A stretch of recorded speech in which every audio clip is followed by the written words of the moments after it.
This is Paul Turner, the Immigration Barrister at Imperium Chambers. Firstly, I'd like to wish that everyone that watches this channel and everyone in general stays safe from the coronavirus, and those people that sadly have contracted it get better as soon as possible. Hopefully this crisis will go away as soon as possible. As I discussed in my previous video, there's going to be a need for there to be skilled workers post-Brexit. The government's proposed a new points-based system which it says will do the job. I don't think it's going to do the job. I think it's likely to be abused, and it's going to end up with more people that stay in the United Kingdom than will ever go home at the end of their visas. Therefore, I think the only way forward, and the only sensible way forward, and a view that was shared by the Prime Minister, and I hope he makes a speedy recovery, is an earned amnesty.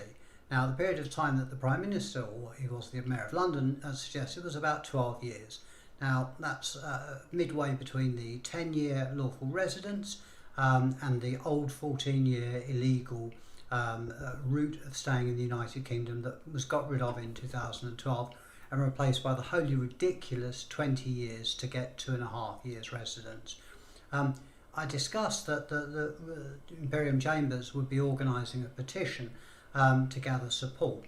The petition is now online. There will be a link above my head as to how you can get to the petition, and at the end of this video I will run the petition site so that you can log on to it or click onto it and hopefully sign the petition. Why the petition? Well, everybody talks about an amnesty and yet there's no real way, well, there isn't really a way of forcing the government to do anything. But if the petition gets 10,000 signatures, currently it's about 1,500, but it's only just been going for a day or so. If it gets 10,000 signatures, then the government has to respond. And if it gets 100,000 signatures, then it can be debated in Parliament. Appreciate that this is a time of crisis, and I appreciate that a lot of people are sitting at home wondering what to do. Now, an awful lot of those people will be people that are on the margins of society, people that are not registered as self-employed because they can't, because they don't have leave. They aren't properly employed, so they're not covered by the government's 80% covering of people's salaries, because they're not allowed to be employed legally. So these are people who are at the very margins of society. These are people who desperately need help.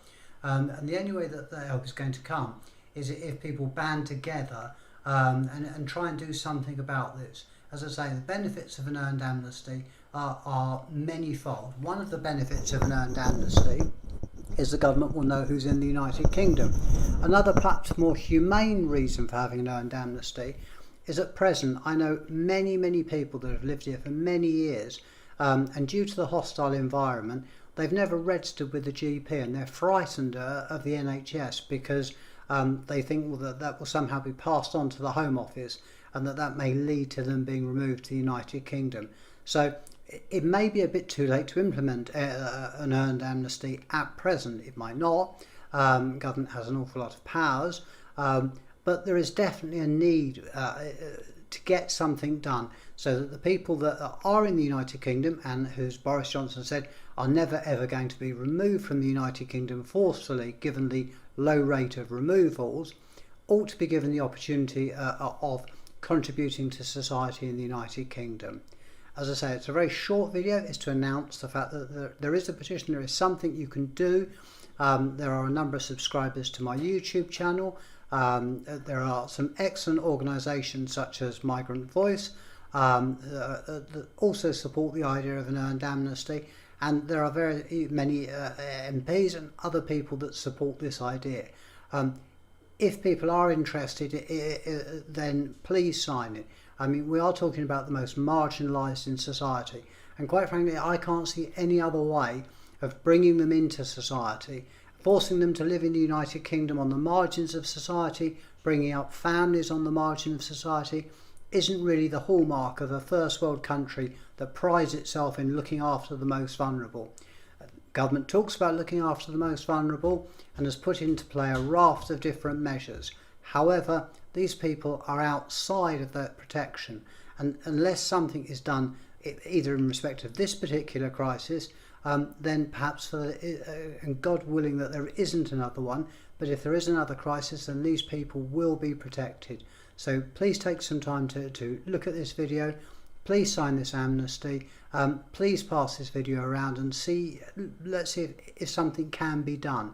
I appreciate it's going to be very difficult at the moment, but the sooner things start moving, the sooner things start happening, then perhaps once this is over, the momentum will have been created, and perhaps there will be a change that leads to a system whereby the people that are in the United Kingdom do contribute to the economy of the United Kingdom, but don't do so in a way where they are not afforded the protections of society, are allowed to participate properly and are allowed to bring up their families. Please stay well, as I say, please look after yourselves, please follow the government's guidance in respect of self-isolation or isolating, please avoid large crowds of people, and please stay well. And whatever God you worship, I hope that God looks down and protects us all in this time of need. Thank you very much for watching. This is Paul Turner, the immigration barrister at Imperium Chambers.